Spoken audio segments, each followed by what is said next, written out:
മദ്യലഹരിയിൽ യുവതിയെ ഭീഷണിപ്പെടുത്തുകയും അസഭ്യം പറയുകയും ചെയ്ത സംഭവത്തിൽ പ്രവാസി യുവാവ് ഷാർജയിൽ പിടിയിൽ.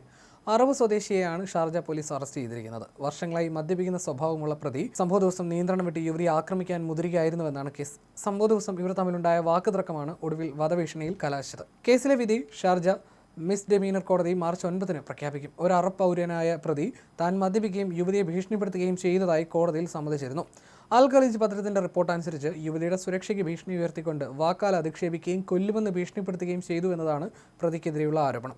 പ്രോസിക്യൂട്ടർമാർ ഇയാൾക്കെതിരെ മദ്യപാനം, അസഭ്യം പറയൽ, ക്രിമിനൽ ഭീഷണിപ്പെടുത്തൽ തുടങ്ങിയ കുറ്റങ്ങൾ ചുമത്തിയിട്ടുണ്ട്. സംഭവത്തെക്കുറിച്ച് യുവതി മൊഴി നൽകിയത് ഇങ്ങനെയാണ്: തന്നോട് തർക്കിച്ചതിനു ശേഷം അക്രമാസക്തനും സ്ഥിരതയില്ലാത്തവനുമായ പ്രതി തന്റെ അടുത്തേക്ക് വരികയും അധിക്ഷേപകരമായ വാക്കുകൾ ഉപയോഗിക്കുകയും കൊല്ലുമെന്ന് ഭീഷണിപ്പെടുത്തുകയുമായിരുന്നു. തന്റെ സുരക്ഷയെ ഭയന്നാണ് താൻ പോലീസിൽ പരാതി നൽകിയതെന്നും യുവതി പറയുന്നു. കോടതിയിൽ ചോദ്യം ചെയ്തപ്പോൾ പ്രതി മദ്യപിച്ചെന്ന കാര്യം നിഷേധിച്ചില്ല.